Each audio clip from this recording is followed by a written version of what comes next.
La verdad que es un presente muy preocupante y como vos decías, es un presente que, bueno, que abarca los últimos años. ¿Y por qué los últimos años? Porque lo que hemos visto es un avance de cierta estructura económica, ¿no? Acá uno tiene que poner en contexto histórico las relaciones entre el Estado Nacional y los estados provinciales y las comunidades y los pueblos originarios, y encontramos que, bueno, luego de las campañas del desierto, que en realidad, ¿qué fueron las campañas del desierto? Fueron unas campañas de expropiación territorial masiva, ¿no? Sobre todo en Patagonia, donde el proyecto, a diferencia de lo que podía ser en el Chaco o en el noroeste, donde los proyectos eran más bien de sedentarización forzada y de reducción, ¿no? Sometimiento para que funcionen como reserva de mano de obra para economías de tipo de plantación. En Patagonia el proyecto, como todos sabemos, fue más bien de vaciamiento y de entrega posterior a capitales privados, muchos de ellos extranjeros. Entonces, después de esa campaña masiva de expropiación, lo que vino, ¿no? Lo que fue el tiempo de la política que viene después, tuvo que ver con ciertas adjudicaciones de tierras mucho más acotadas a ciertos caciques, como se decía, ¿no? Los loncos, sus familias, a ciertas familias, y luego, ya más avanzado el siglo XX, tenemos reconocimiento acá en la provincia de Neuquén, por ejemplo, a partir de 1968, especialmente el reconocimiento de lo que en ese momento se llamaban agrupaciones, ¿no? Que son las comunidades. Entonces hay reconocimientos territoriales, pero esos reconocimientos territoriales se hicieron la mayor parte de las veces en territorios que no eran los ancestrales de la familia, sino que es donde los dejaron estar, porque por ahí los lugares de ocupación eran los lugares que luego empieza a ambicionar el hombre blanco, digamos, porque son los lugares que tienen agua, los lugares que tienen pasto, los lugares que sirven para criar animales, para cultivar. Entonces, toda la tierra buena no quedó para los indígenas, sino que, bueno, como dicen muchas veces los ancianos, lo mandaron a los pedreros, ¿no? A los lugares donde no se podía cultivar ni tener, digamos, mucha explotación económica. Pero lo que sucedió después es que lo que no se esperaba, digamos, el gobierno a fines del siglo XIX, principios del siglo XX, es que después aparece, por ejemplo, el petróleo, ¿no?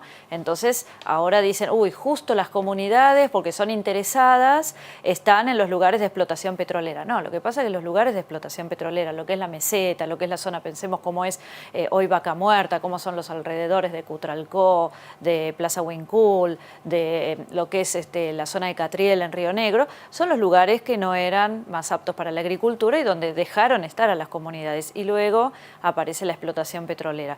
Y esto en las últimas décadas, en los últimos 20 años diría, se fue haciendo cada vez más dramático porque tenemos nuevas tecnologías que permiten la explotación, incluso en aquellos lugares donde, por ejemplo, la explotación petrolera no era posible o no era tan rentable al principio, porque aparece el fracking, ¿no? En minería aparece la minería a cielo abierto, en lo que es la agricultura aparecen los transgénicos, la fumigación con glifosato, todo lo que tiene que ver, bueno, con lo que está pasando a nivel agricultura, la ganadería aparecen también nuevas tecnologías. Entonces esto hace que lugares que por 100 años, incluso después de las campañas del desierto, las familias habían podido estar relativamente tranquilas, ahora hay una nueva avanzada del Estado que sí se constituye, uno podría decir, en una nueva campaña del desierto, en el sentido de que es un nuevo avance del Estado Nacional sobre tierras donde antes había por ahí cierta convivencia. Y también está la industria turística, que es también una industria agresiva sobre las comunidades muchas veces, está la industria forestal, es decir que hay digamos, una estructura económica y con la cual todos los últimos gobiernos han estado de alguna manera comprometidos, ¿no? Lo que tenemos ahora en esta última gestión de gobierno es como una disposición mucho más agresiva a sacrificar lo que sea con tal de explotar esos territorios, de facilitar la explotación privada de esos territorios, ¿no? Entonces, nosotros venimos viendo con mucha preocupación todo esto que está pasando y cómo se está encerrando de alguna manera, de una manera relativamente inédita, a las comunidades, a las familias, a las organizaciones, para ponerlas en un lugar donde para el que no sabe, digamos, para el ciudadano común, el que no conoce la historia, los están poniendo en el lugar de un enemigo peligroso que estaría como amenazando la estabilidad, la paz, la seguridad de todos los argentinos y que por lo tanto hay que ir a reprimir. Y se oculta todo este trasfondo que es el conflicto territorial. Y cómo este conflicto territorial, ya les digo, no es solo la herencia de la campaña del desierto del siglo XIX, sino que hay una nueva avanzada, ¿no?